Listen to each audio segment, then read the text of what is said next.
Welcome to the Chase Merrell podcast. I am your host, Chase Merrell, and we are all about helping people get freed up from what's holding them back so they can build up who they were made to be.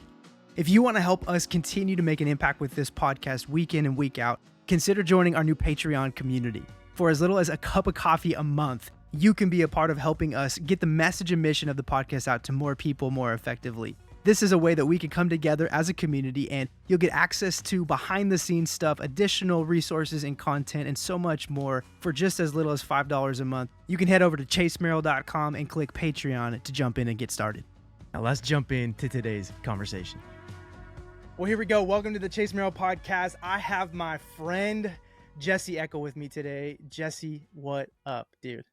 What's going on? I'm excited to be here. Yeah, buddy. So part of the 52 project, you are one of the 52, man, somebody in my life who's made an impact in a big way. We started back in 2000 and I feel like 2008, 2007, 8, maybe 9 when we met.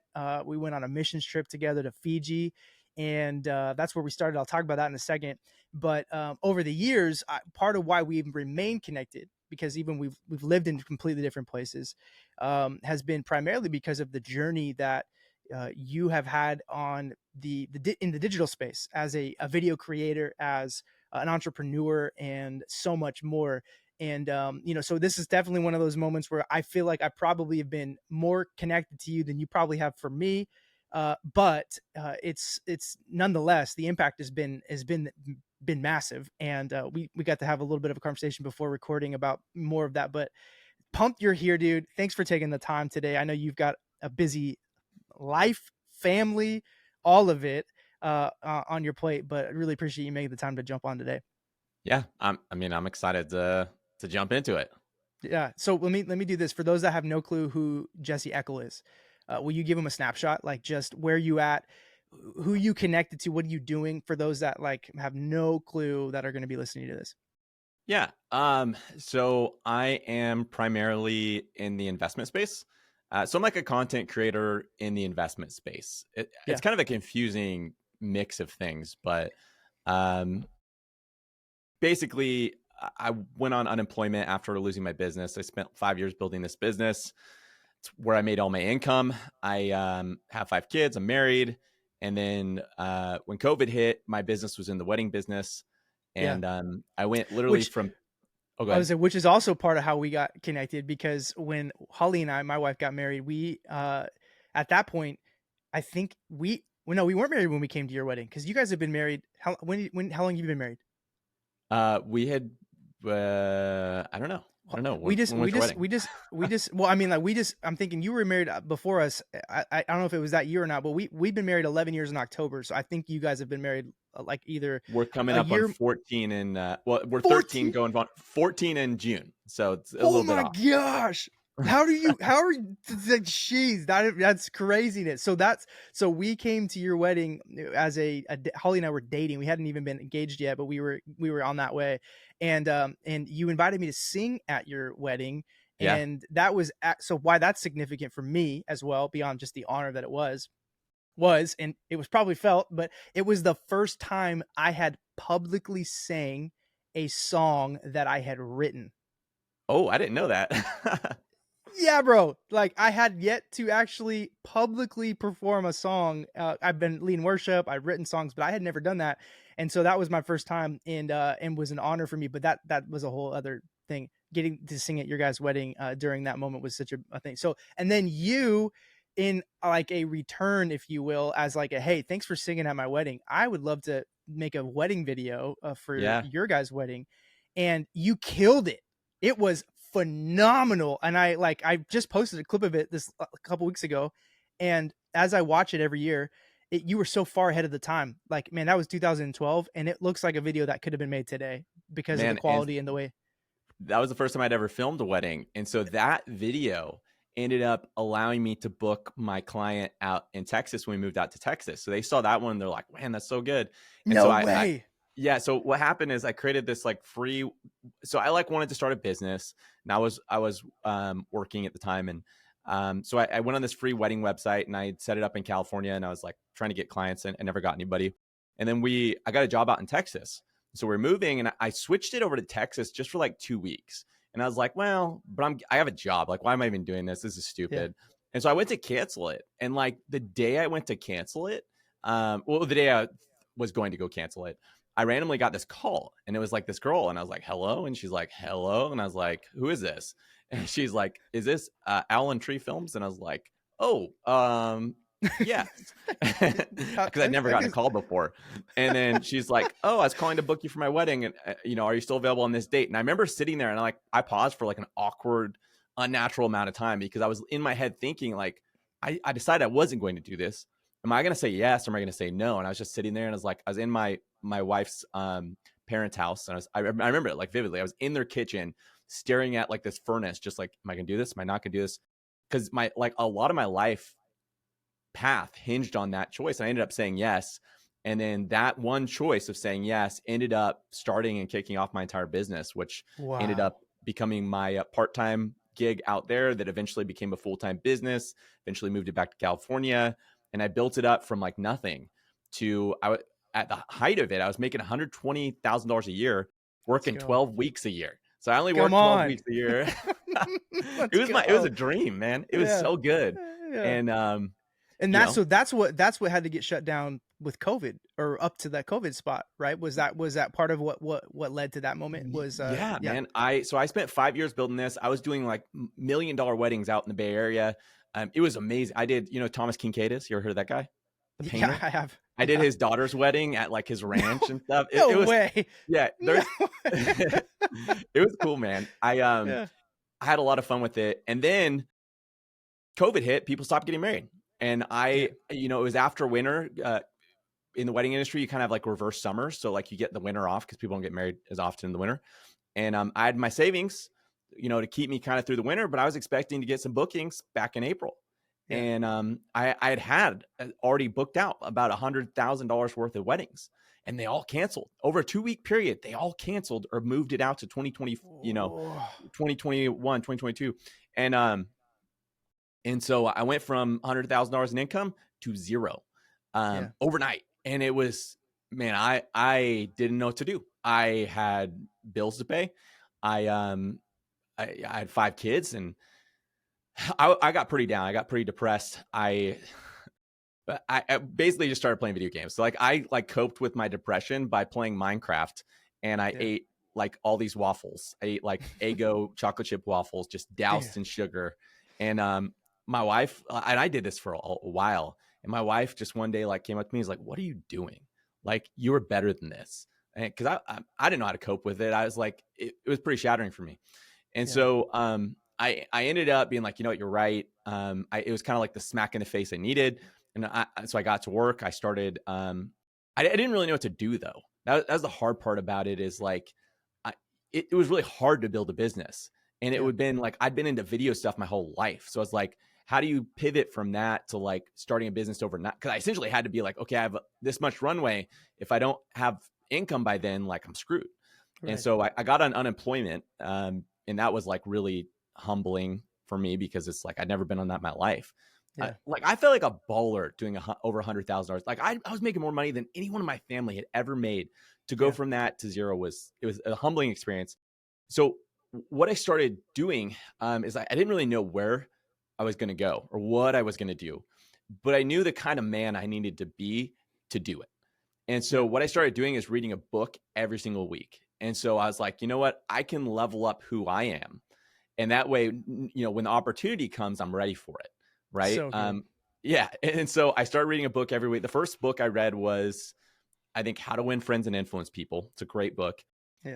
Um, and then I read a book called The 10X Rule by Grant Cardone. A lot of people don't like that guy, but that book inspired me. I mean, I listened to the audio version. It was like his voice talking. That guy just gets you pumped. And I was like, I can Yeah. do this. Yeah. I'm gonna Yeah. 10X everything. And so he got me pumped that I could do the impossible. And I was Yeah. believing, I was like, I can do anything. I Yeah. can. I really can. And so I kept reading books every week, didn't really know what to do. But I started posting when I was learning on TikTok. I started getting people that were like kind of watching it. So I had this friend named Caleb. He'd gotten like 5,000 followers. I was like, man, that's insane. You're famous. And I was like, he's like, you should start posting. So like, okay, I will. And so I started posting and I got, like 1,000 followers. And I was like, this is insane. keep in mind, I tried many times before to do like social media stuff, always failed. And so I was like, I have 1,000 people following me. This is crazy. Kind of get me motivated. And I came up with this idea because, although I was learning a lot, I wasn't making any money still. And Yeah. I do good when I'm cornered. Like I'm the best when I have like a good adversary or a Yeah. good like goal to go after. Like when Yeah. I'm playing I play spike ball a lot, and I suck at spike ball if I'm playing against someone else who sucks. But if I'm playing against someone that's good, that's when I come Dude, out of it. My best moves come out. I'm like, man, I do things that surprise me because that's how I perform. And so, that's such a um, good way to that's such a great picture though. That's such a good metaphor. Yeah. thanks, man. And then Yeah. so what I decided was I was like, okay, I am going to I came up with this idea that was like part like this is going to be a good content idea because I was like a content creator always trying to think good videos, and part like this is going to motivate me to get off my butt and do something. So Yeah. I called the 1 million project, and I was going to try to make $1 million in a year from unemployment. And I was like, man, this is gonna if I could do this, think about how cool of a story that'd be. That'd be insane. And so it was kind of like the Grant Cardone, like just 10x it, go for something insane. And I was like, you know what? Because his whole thing is people aren't motivated by like boring goals. People are Right. motivated by insane goals. And I was like, well, this is an insane goal and I'm pretty motivated.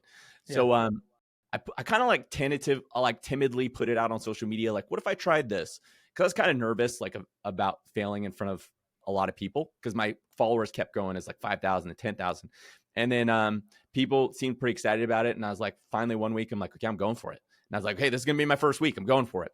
And this is August. And my bank was on its last leg and I needed to make something happen. And I ended up, uh, so what I did is I did cold calling. Yeah. Um, I went to the Chamber of Commerce for my city, small city. And I literally just went down Where the are you list. where are you at now? I'm Are on you the are East Coast in you're on Tennessee, East Coast. Okay, Tennessee. but I So I was I could in Grass Valley, California back then. That's right. Okay. So I was like, I remember somewhere on this journey, you moved somewhere, and I couldn't remember if you were still in California or if you were, yeah, somewhere else. Okay. So you're in Tennessee now. Yep. Keep But going. So this cold time call. I was in Grass Valley, a small city, and Yeah. I went on the Chamber of Commerce site, and I literally and I'd read this book on cold calling and how it's like super effective, if you do it right.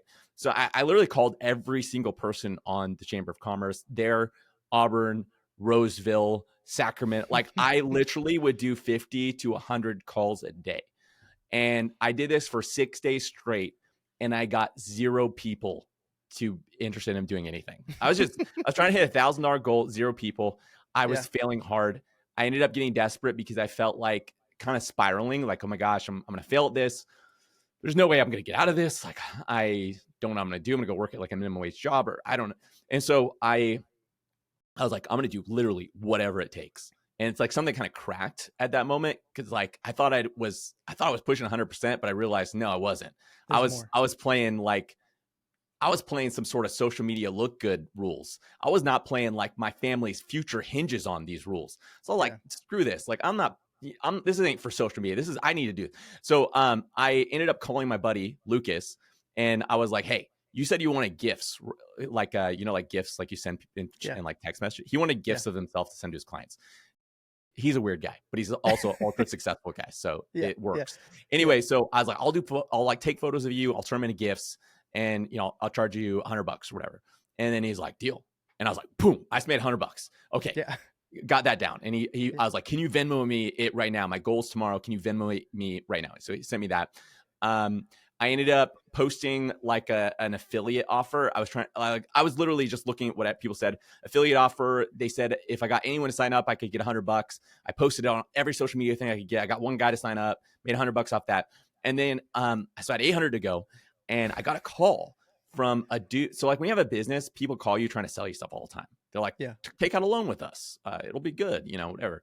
It's this guy calls me up and he's like, hey, it's with a company called Clearbank. And he's like, you have a company, we help companies grow. And he gave me this whole pitch. He was trying to sell me something. It was like, spam call. And I was Yeah. like, you know what? I'm going to flip this. I'm going to get money out of this guy. I don't know how, but I'm going to. So I read this book called The Aladdin Factor, which is like all about like basically people don't ask for what they want enough. And when you do, like magical things can happen. Yeah. And so I was like, here, okay. And I told my story, told him what I was trying to do. I was like, I'm going to ask you something crazy. can you give me $800? No way. and he's like, for what? And I was like, can you just give me $800 for nothing? You guys help companies, right? Yeah. Can you help me? I, I need some help. And this dude ends up like, he's like a weird, okay. So he got hired by the CEO of the company. It's a pretty big company because the guy Yeah. saw like talent in him. And so he had like a direct line to the CEO and he's like, okay, I'll like, ring him up and I'll ask him, I guess. And I Yeah. was like, dude, that'd be awesome. And he ends up calling this guy while I'm on the video call. I like have a recording of him calling him. And then the guy's like, yeah, I guess so. And then I guess $800 wasn't a lot to him. And anyway, so this guy ends up, I'm like, can you PayPal me it today? And the guy's like, okay. And they pay, so he personally PayPal'd me $800 that day. And I hit my $1,000 goal. And that's when I knew that I had what it took to Yes, hit my sir. goals. Yes, sir. And so from there, dude, and people always make fun of me. They're like, you're so stupid. Like, that's cheating. You can't like ask for money. Like, you're a fraud. And I'm like, you know what? I needed to get where I need to go.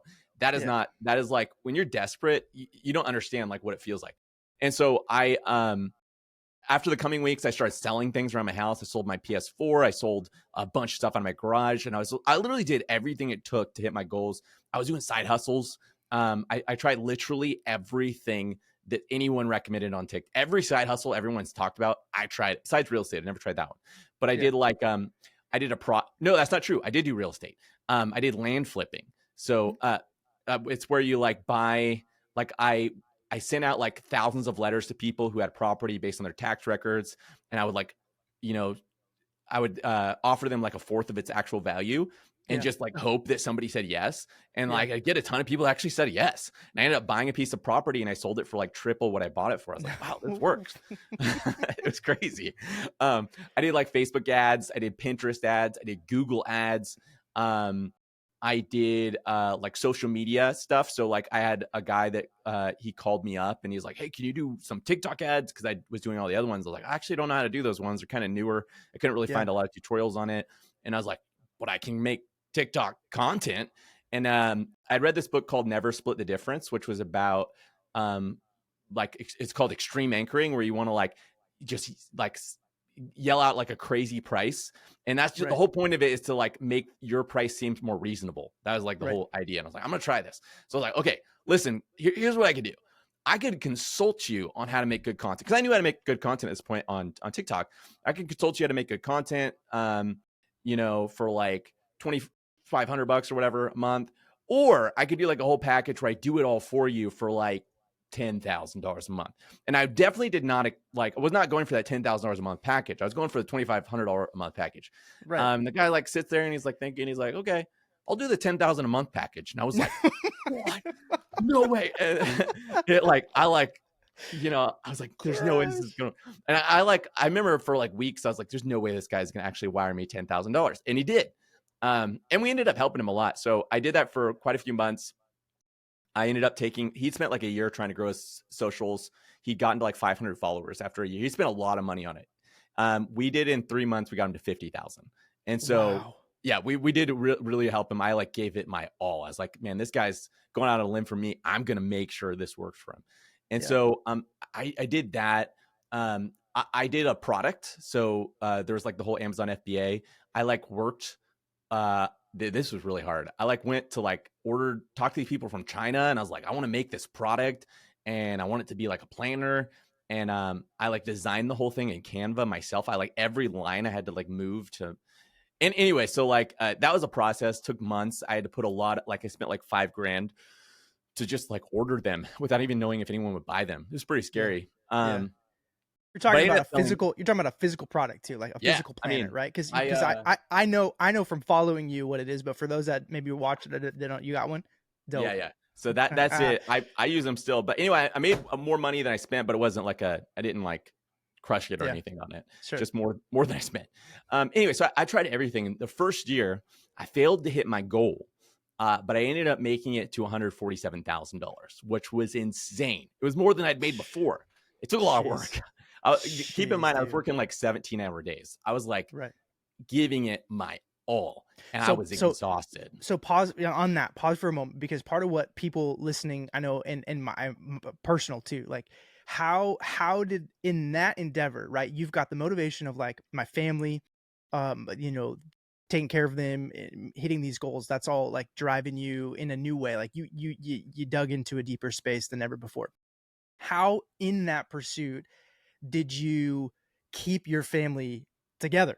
How did you like between a marriage and kids, 5 of them, at that, how did you do those 17, 18-hour days and still be like, "Okay, you know, we're this isn't all for naught because my family's all falling apart."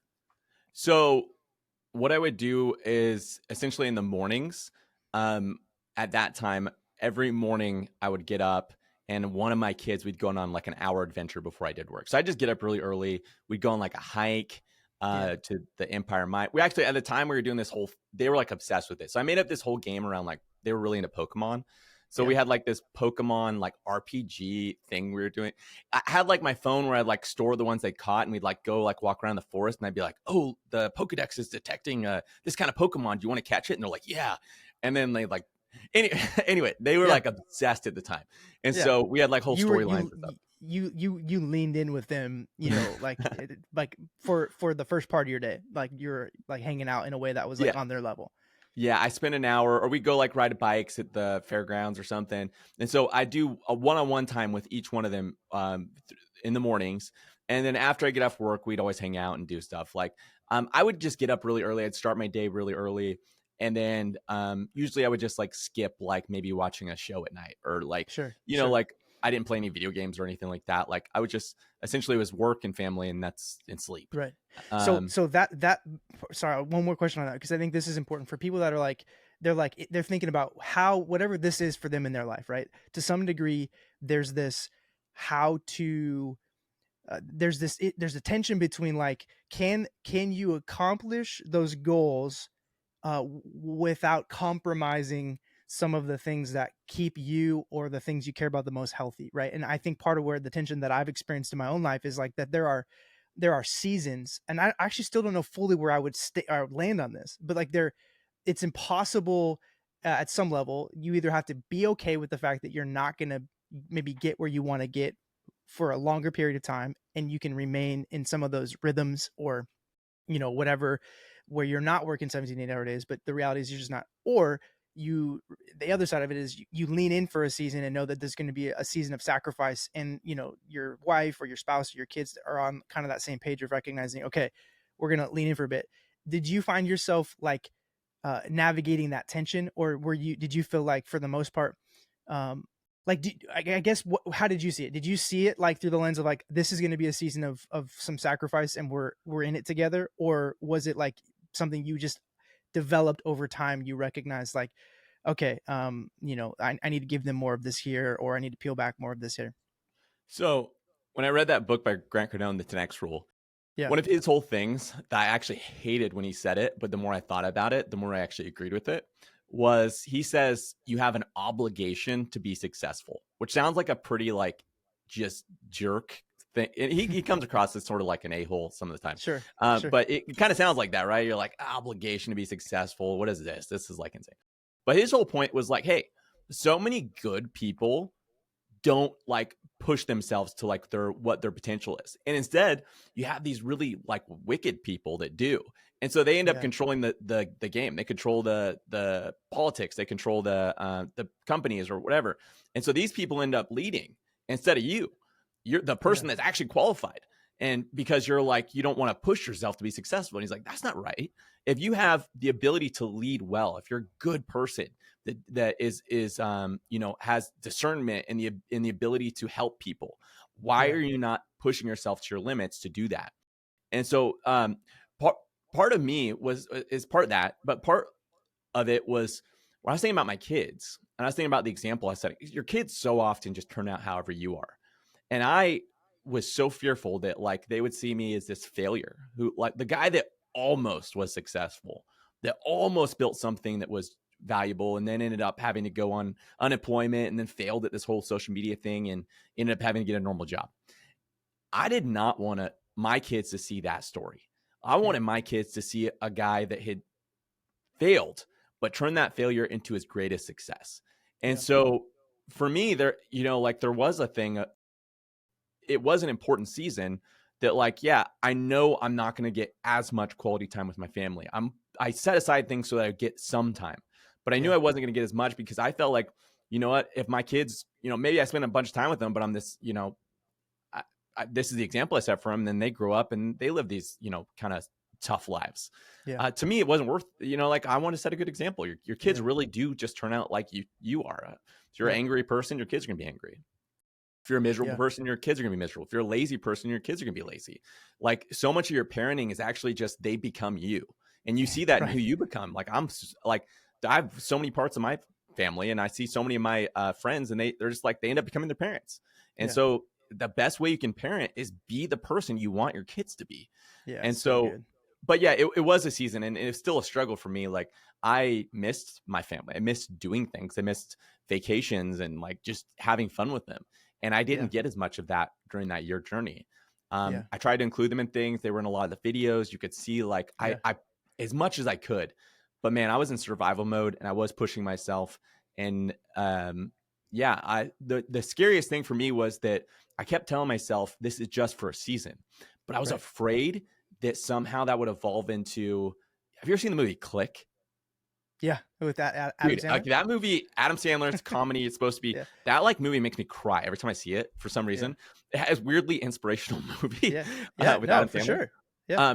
But I was worried, like, in the movie, he basically, like, can fast forward through parts of his life. And he's like, so he can eventually be, get this promotion or whatever. And he ends up being like, I want to fast forward to when I actually get the promotion. By that time, he's like super old man. His kids don't know him. And he, like, basically spent his whole life in a season of pushing and never actually lived his life. And it was really Right. really depressing movie. I was worried I was going to be that guy, that I was, that it was 1 year and then it was 2 years, then it'd be 3 and then 4.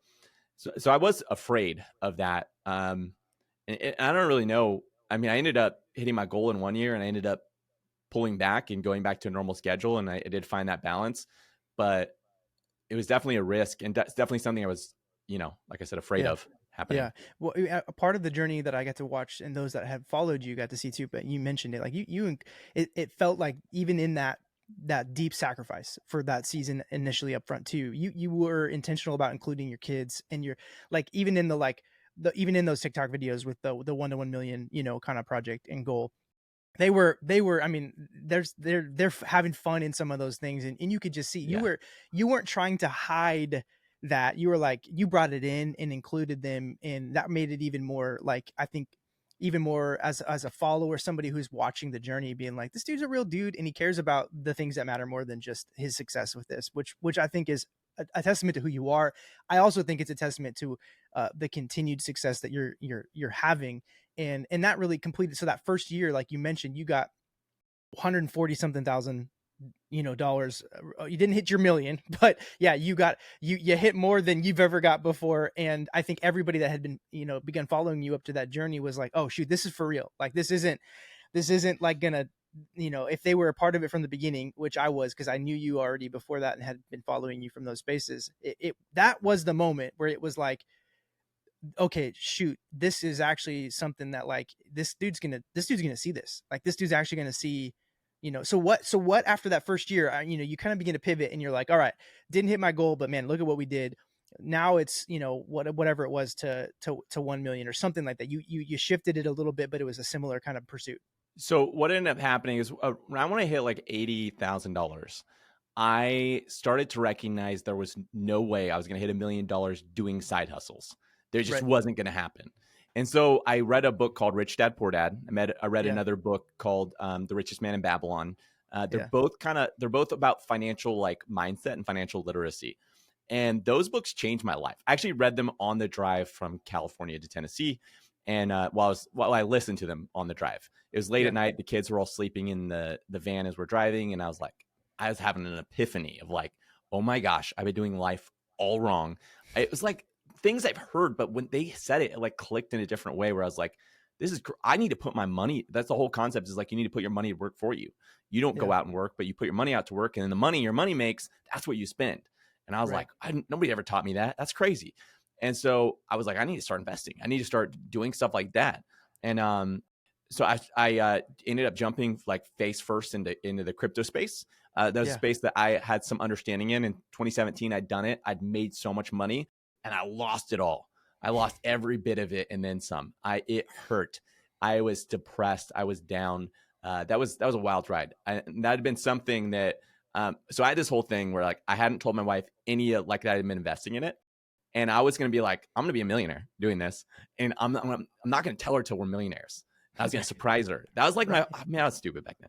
Anyway, so I I Dude, I think ended up. I think a lot of I think a lot of people had a similar mentality though. So, I I don't think didn't it know was what I was yeah, doing, yeah, man. I was just yeah, reading. I read like my father-in-law's newsletters, and I was like, thought I was some expert on it.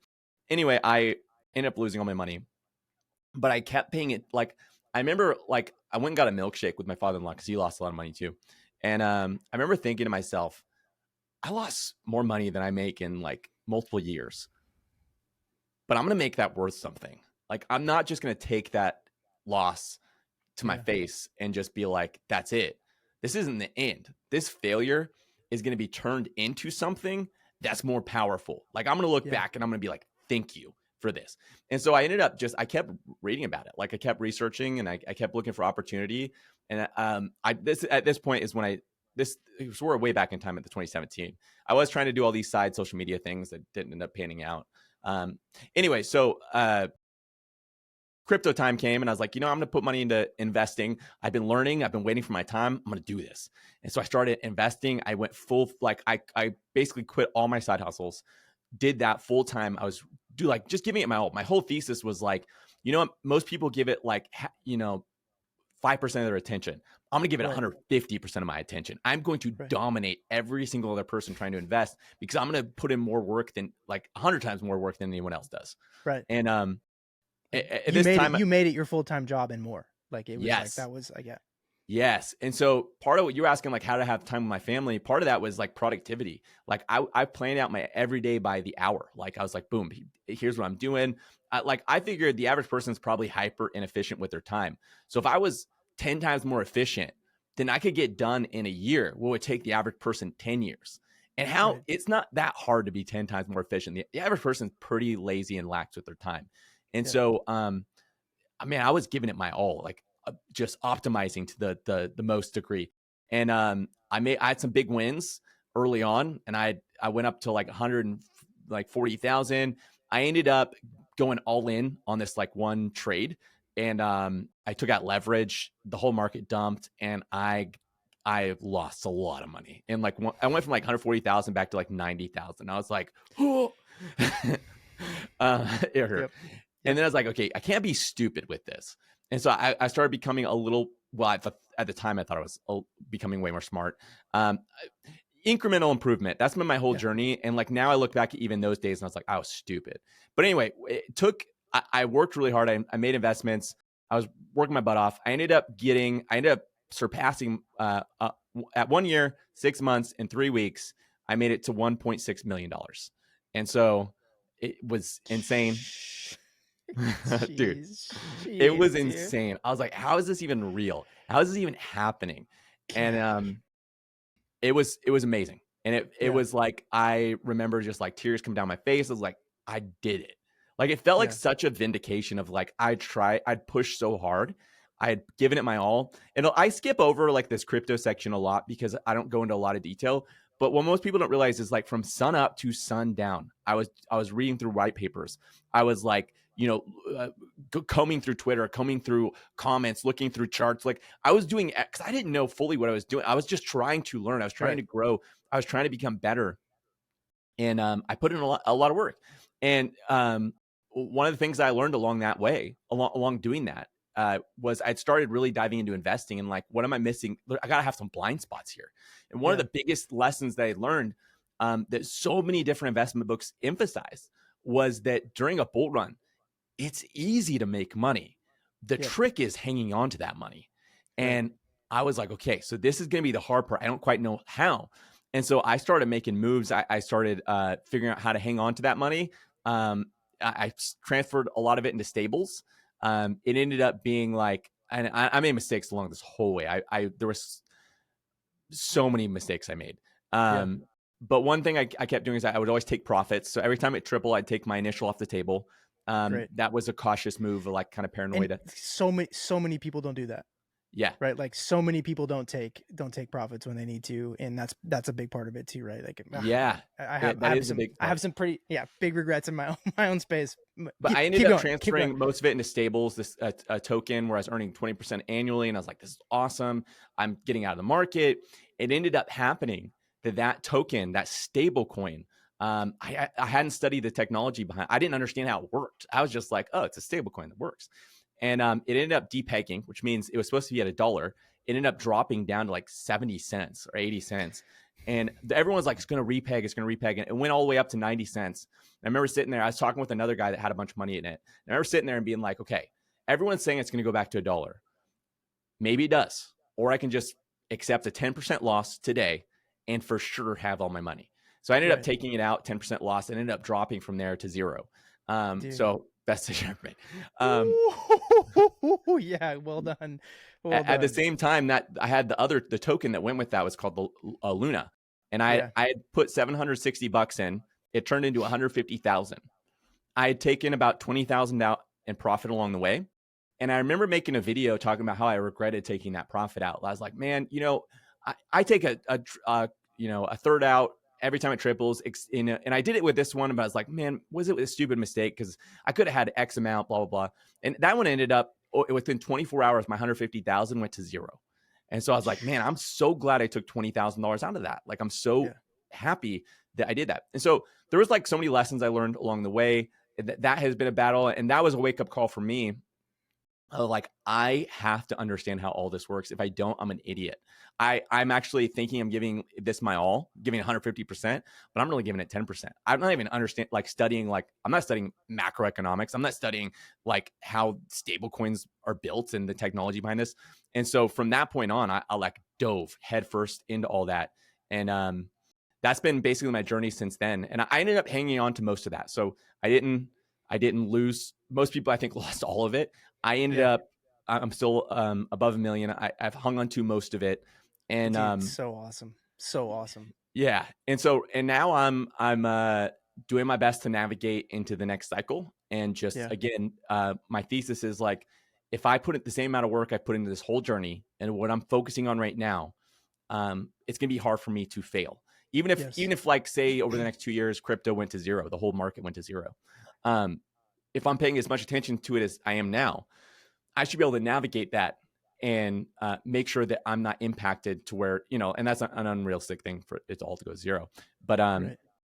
anyway, so that's been my journey now. So I'm full-time investor in the crypto space.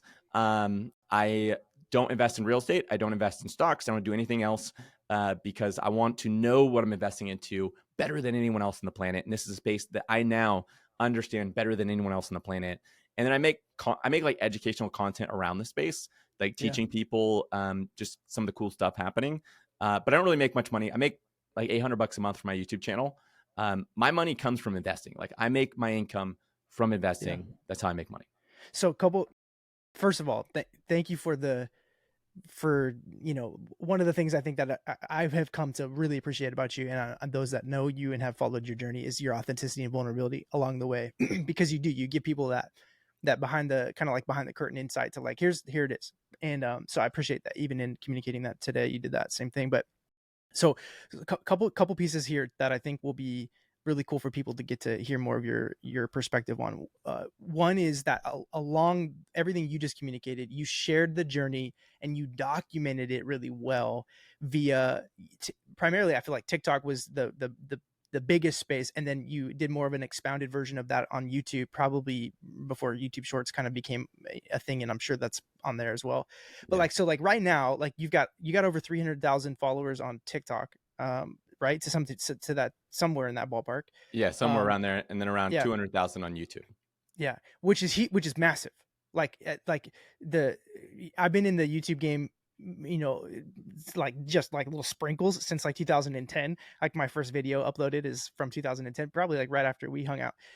And along the way, have done some stuff, but over this last year have put a lot of time and energy into it. And I'm just at like 660, subscribers. And I'm like, this is nuts. Like this took a lot of work to have over 200,000 It is insane. And then you had a pretty big Instagram as well. And then I remember some stupid Instagram thing happened and you couldn't get your Dude, account. That made me okay, so that made me mad for you. I was like, who do I need to call, dude? Like, who do I need to freaking call I and get get a this bunch guy of his fake account? impersonators that like impersonate me and try to like steal people's money. So Yeah, they'll use my profile picture, they'll change their name to something that looks like my name, and then they'll reach out to people pretending they're me and saying, "Hey, I got this investment idea. Give me some money."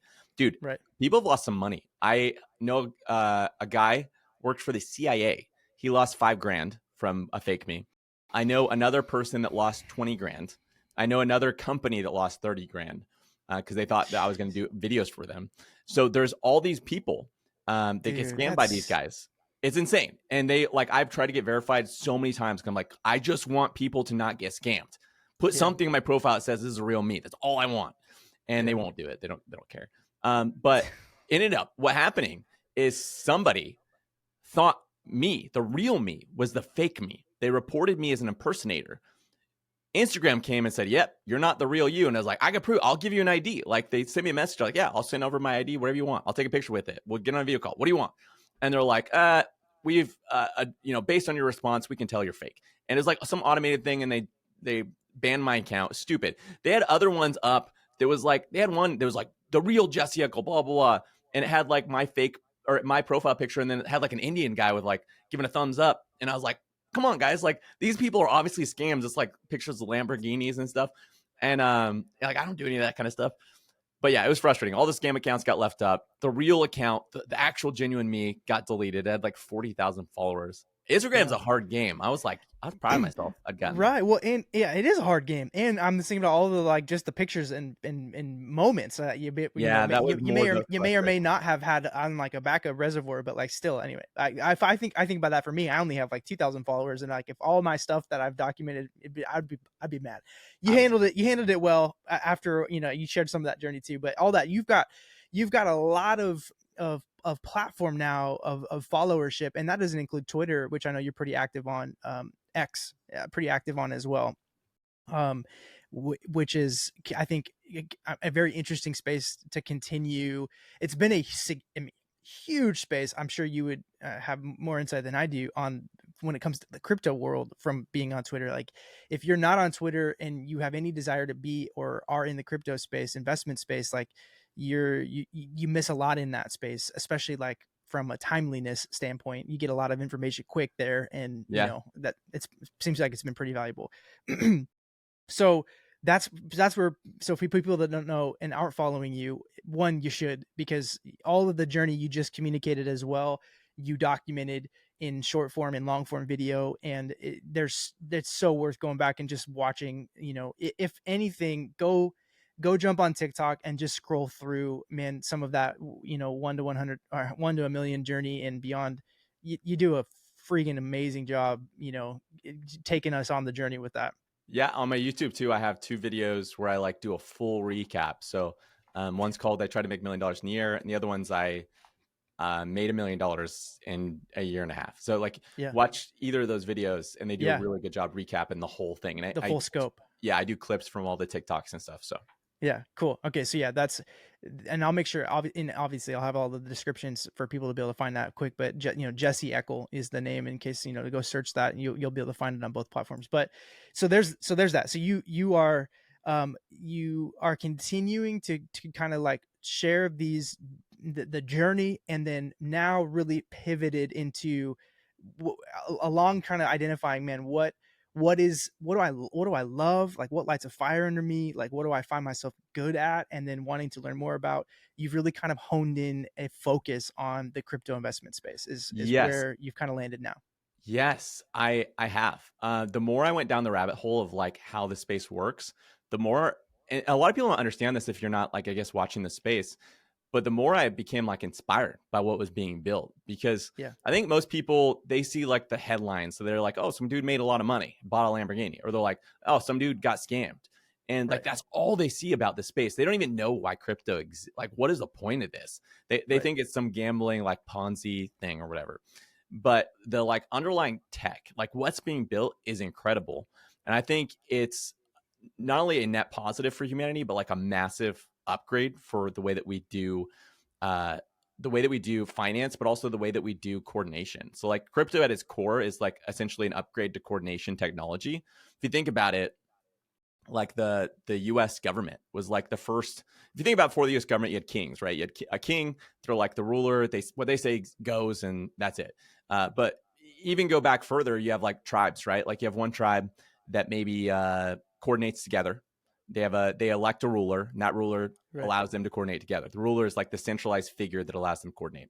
Then you have another tribe that chooses not to coordinate together. They're like, hey, we're going to all be independent. Well, what always happens historically is that tribe that coordinates together, that has an elected centralized ruler, they end up going over to the other tribe that doesn't coordinate together, and they end up like enslaving them or like doing all kinds of bad stuff, right? Like they end up being the powerhouse, right? So Right. when people figure out how to coordinate together through a centralized leader, it was like a massive upgrade to like the way that cultures worked. And Yeah. those villages became, cities that became kingdoms, and they kept growing and growing and growing. The only problem is that central figure, whether it's for a bank, whether it's for a kingdom, whatever, they're really easily corrupted. And Yeah. often it doesn't matter how long you go, that person becomes corrupted. And instead of serving the people, like doing what they're supposed to, serving those people, what ends up happening is they start taking power for themselves. Like it's all about them. And they'll actually destroy the whole kingdom if it means bettering whatever they want, right? Like we've seen so Yeah. many kingdoms fall because that central cog gets so corrupted that it's not doing its job, right? And then you had the US come along and they're like, hey, we got a way better idea. What if instead of having a central cog, we built a decentralized government, one Right. where there was no central cog, but we tried to build out these balance of powers so that we could get rid of all the bad things that come with that and only have the good things, right? So that the government is not only that it's by the people for the people. And so they built the U.S. government, and it was this amazing experiment, and it was awesome. It actually was so successful that the U.S. went from like a ragtag group to like the most powerful and successful country on the face of the planet. The problem was that over time, eventually, that system became pretty corrupted and centralized as well. It worked Right. for a good bit, but but then it didn't. Right. Um, and so crypto is that same kind of concept. Like we want to coordinate together, but how do we do it without a centralized figure, without a centralized corruptible person? And so the solution for them is, what if we could replace that centralized cog with math that just did what it was supposed to, was not a person and couldn't be corrupted? And what could we build using math to coordinate together that couldn't ever have been built before? And so the first thing they tried to tackle is finance, and the idea of like, okay, look at the government right now. They're printing endless amounts of money. What happens when Right. the government prints money? People don't even understand this. When the government prints money, that's like a form of taxation on the average person. So like your money in your bank account, when they print it, money is worth less. That's what Right. inflation is. Right. You have less spending power. So if year over year you make the same amount of money and the government's printing, you have inflation, you actually make less money. You got a pay decrease and you didn't even know it. That Right. money in your bank account is like, what is it? Like since 2020, it's gone down 20%. You've lost 20% of your value. Why do you think a hamburger used to be 5 cents and now it's like $5? Okay. Right. Your grandparents are complaining for a reason, because it's actually pretty insane how fast money is being devalued. Problem is, you have no alternative. The Right. government, you have money that the government prints because the government's always been in charge of money. Because who else are you going to have? You're going to want Jeff Bezos to charge your money? No, that'd Right. be a bad dystopian thing too. And the Right. best money on the planet right now is the U.S. dollar. So it's better in other places where it's 20% a month, where it's inflating. Okay, and so we really have never had an alternative until crypto came along, until you had this idea of like an open financial system. So what if there was a financial system, a form of money that no government could devalue, no government could control? And that's kind of the concept behind crypto as an open finance system, is like a trustless, neutral money that Yeah. that doesn't like give any player too much power, doesn't give the United States too much power, the UK or Dubai or China or whatever. It's like nobody owns it, but everyone owns it. And instead of a central bank dictating policy for it and the Fed and Jerome Powell, you have math and code dictating the policy. And it's all transparent, and it's the governments can't abuse it. And what would the world look like with a system like that? If you look at when the government started building up their own monies, right, throughout history, That's when you see war get bigger and bigger, because the government now has the ability to build bigger armies. They have more money to finance those things, and it becomes scarier and scarier. So like in a future where money, the power of money is decoupled from governments and Yeah. given to people, is a future where governments are far less powerful, they're far less big, and there's far um, the scale of war is far less big. And if you think that's crazy that that's possible, just look through human history. Like more and more, it used to be like, again, a king, a monarch, and the peasants had zero power.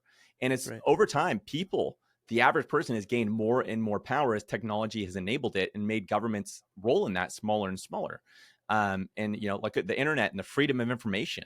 You used to have Yeah. information given to you through centralized, uh, media companies, and they could control all the narratives. Now, when they lie about it, you learn about it right on X. You know what I mean? Right. You Right. have citizen journalists. You have a podcast like this. Everyone is a media company. It's crazy. Yeah. And crypto wants to do the same thing with money. And Yeah. so, and people can choose. You want to use your government's money, you can do that. You want to use the money that doesn't inflate, you could do that. You want to use the money that deflates, that actually gets more valuable over time, you could do that. Who knows what's going to be built? Because the truth is, like money, the science of money has always been controlled by governments, and they kind of suck at everything they do. If you look at the DMV, you look at anything the government creates, it is not very good. So I always give the analogy of, like, imagine the government back in the 1970s had said, hey, nobody else can develop phones, nobody else can build phones, only the government is allowed to innovate and build as Yeah. far as like phones go.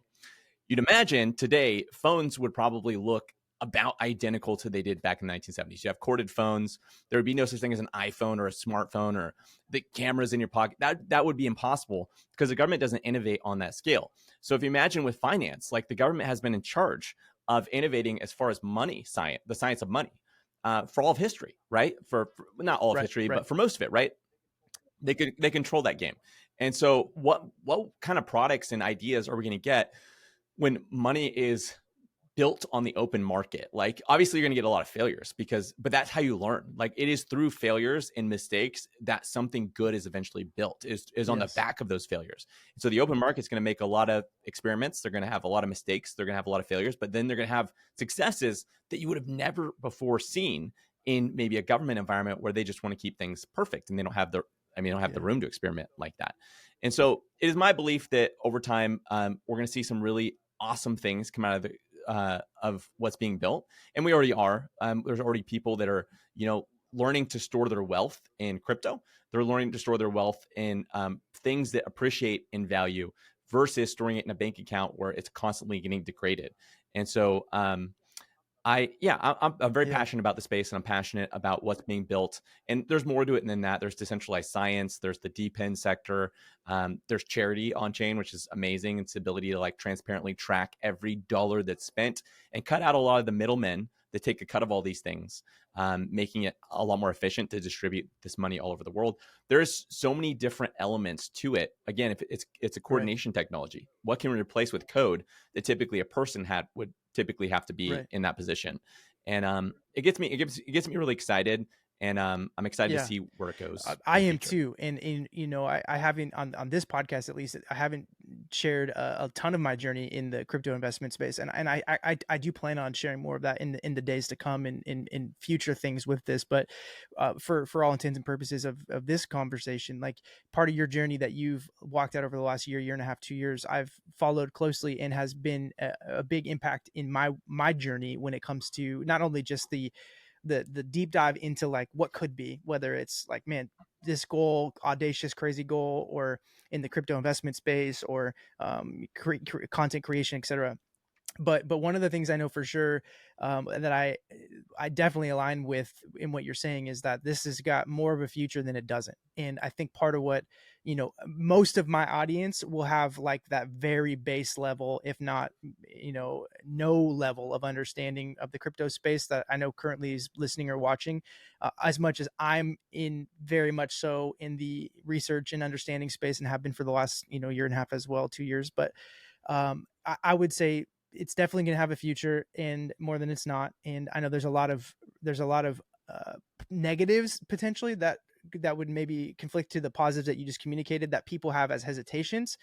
but it's like I'm thinking about like, the same like ability for the lack of regulation on something like that monetary system that could be used for not good things, is on the other end of the spectrum of those, like, can be used for good. Now, with all of that, there's obviously so much more to that in that whole space. I think, and I think you would agree, there's a lot more positive that can be done than negative, and there's ways to mitigate some of those negative things. But there's just a far outweighing potential of the positive in front of us when it comes to blockchain and when it comes to cryptocurrency, and it Yeah, it's just like the internet. The internet, if you think about it as a right, technology, is there are so many horrible, horrible things right, on the internet. Horrible things that are done and the internet's used for illicit, right, really bad things, right? But the good for humanity that the internet's brought has outweighed that. Money itself, right? You right, look at cash. Cash, there's a lot of bad things, a lot of drug trafficking, sure, all kinds of things, right?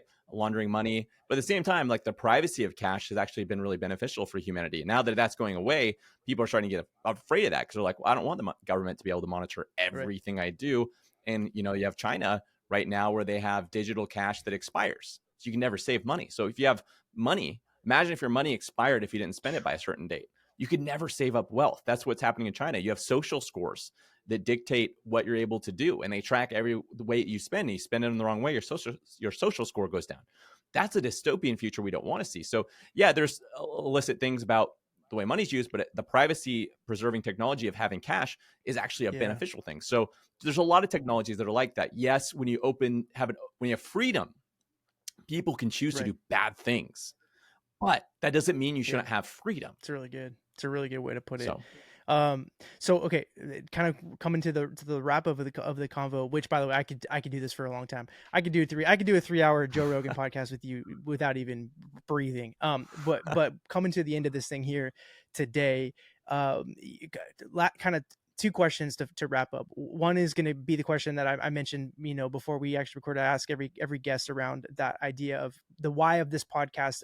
As I have conversations with people who've made an impact in my life, is hearing little pieces and bits of even their journey of getting freed up from the things that held them back, so they build up who they were made to be. And I just want to, you've really kind of painted a big picture of that already through the story, but if there would be something specific that you would share around something that held you back in your life, or is currently even you're overcoming, that has held you back, what that would look like for people to be encouraged by. So that'll be how I end. But for those that are like, okay, I just got introduced like with a fire hose to crypto by this conversation with Chase and Jesse.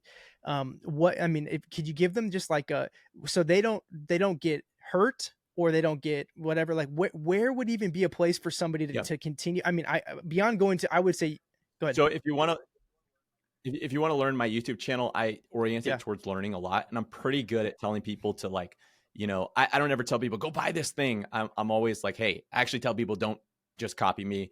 You should always be doing your research. Crypto is yeah, insane risky. Like people have lost their fortunes because they don't know what they're doing. This is not like something you do lightly. It's not like think of it like going sword fighting with people that if you lose will kill you or something. Like right. you know what I mean? Like you should be Yes, competent at it yeah, if you're going to go do that. Or like dirt biking through right, the jungle or something. You know what I mean? Like you should have a level of competency if you're going to go do that. You shouldn't just be like, oh, I'm going to go to South America, jump on a dirt bike and spend a month dirt biking. Like yeah, that probably won't right, turn out very well for you. And so like just like with anything, you want to respect what you're doing when yeah, it comes to investing. And most people probably aren't even interested in crypto right now right, because the market's down. When you're probably going to be interested in crypto is when the right, market's skyrocketing. And that's probably the time you shouldn't be investing in crypto because you're probably right, late at that point.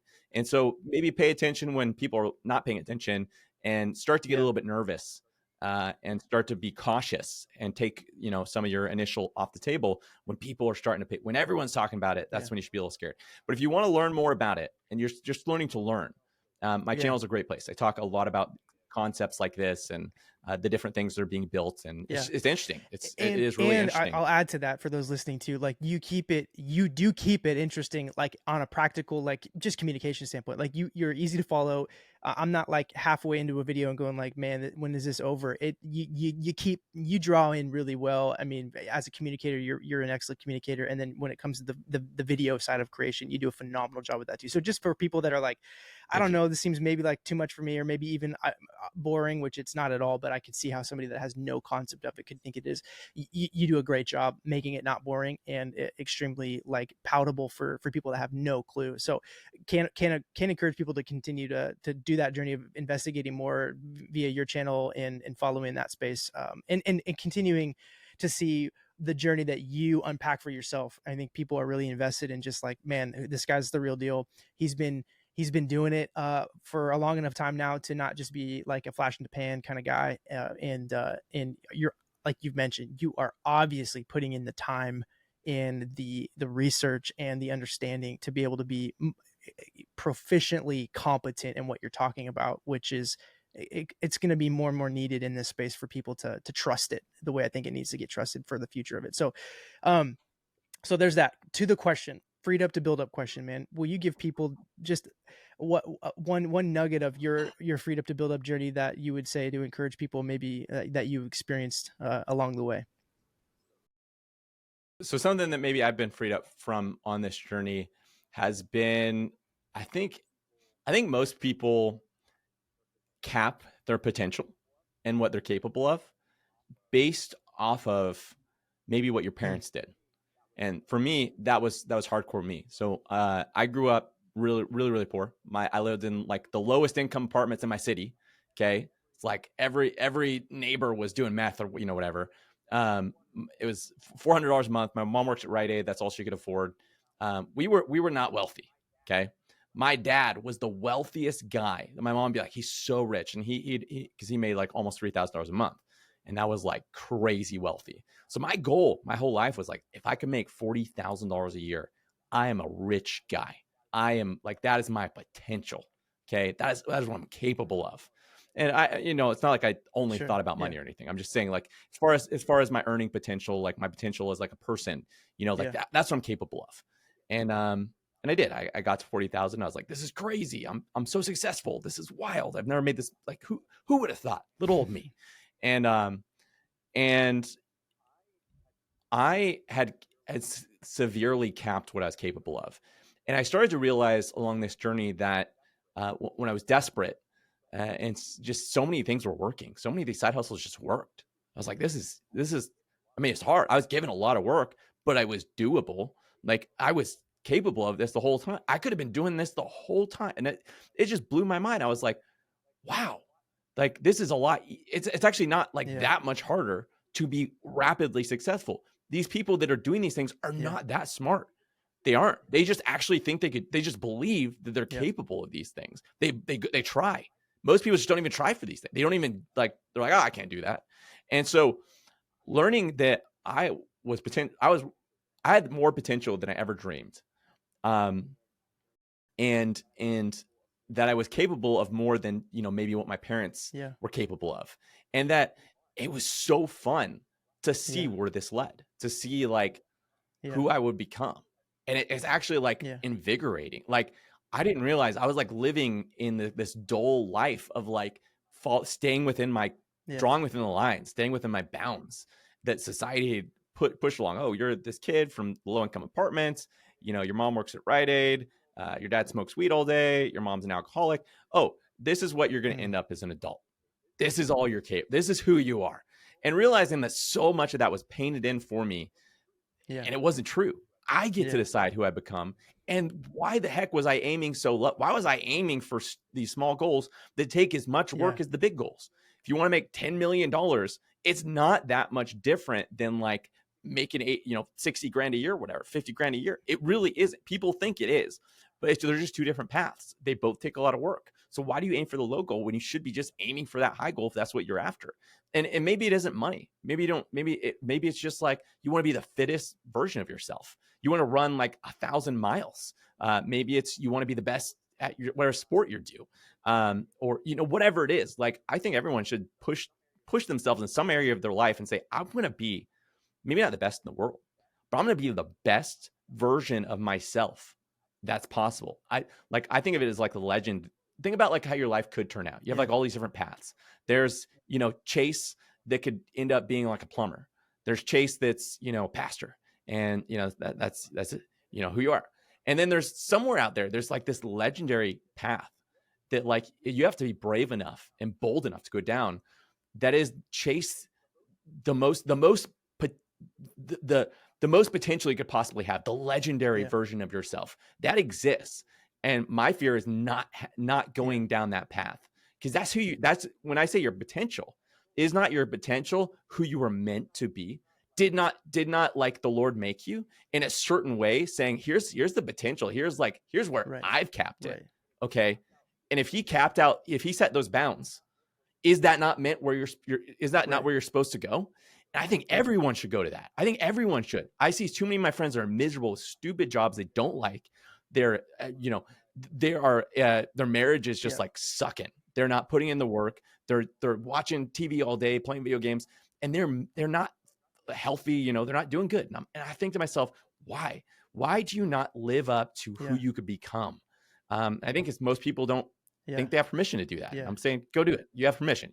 You have permission. You could go become this insane person that lives in the jungle and explores it. I don't know Yeah. what your potential is. It's not going to be the same as mine, but it's out there, and you should be searching for it, because when you start down that path, it is so fun, and it clicks, and you're like, man, Yeah. this is me, Yeah. and this is And awesome. bro, that is so evident in your life right now. Like we feel, I say we, as the people around you watching, whether they're in your home and your family or they're on social media and you don't even know they exist. We can tell you're having fun and it's invigorating to you. And that's part of what I think is so contagious and inspiring about who you are as a person and the journey that you're sharing with people. And so no, man, I'm fired up, and I'm really I'm hoping and praying that as people listen, they feel pressed into that too, and I know they will be, but that's awesome, and I'm so thankful for uh, you getting to share that with me today, but with people listening, and we're gonna keep following the Jesse Eckel story and beyond. It's not just you; it's who you represent, because you got a lot God's got in front of you yet to still see accomplished and overcome. So, man, thank you. I hope we get to do this again soon. I really do, because I know I got a lot of things I'd love to continue to connect on, but really appreciate taking the time to be a part. Thanks for being a part of my life. We didn't talk about this at all, but just as I wrap up, when that missions trip to Fiji came in that time, it was like I didn't know you, but the way that you allowed me into your life in that moment for those months, and then that week and a half we were on that trip, it felt like we could have been friends for a long time. The way you were just like, no, dude, we're in, like we're friends, and man, we spent a lot of time really experiencing some pretty powerful things that week. That I'll never forget the way you treated me and the moments we got to have in that way. It made an impact, and it's obviously continuing with your life, moving forward. So thank you for that continuing to be impact in my life, and thanks for joining me today. Until next time, see you later.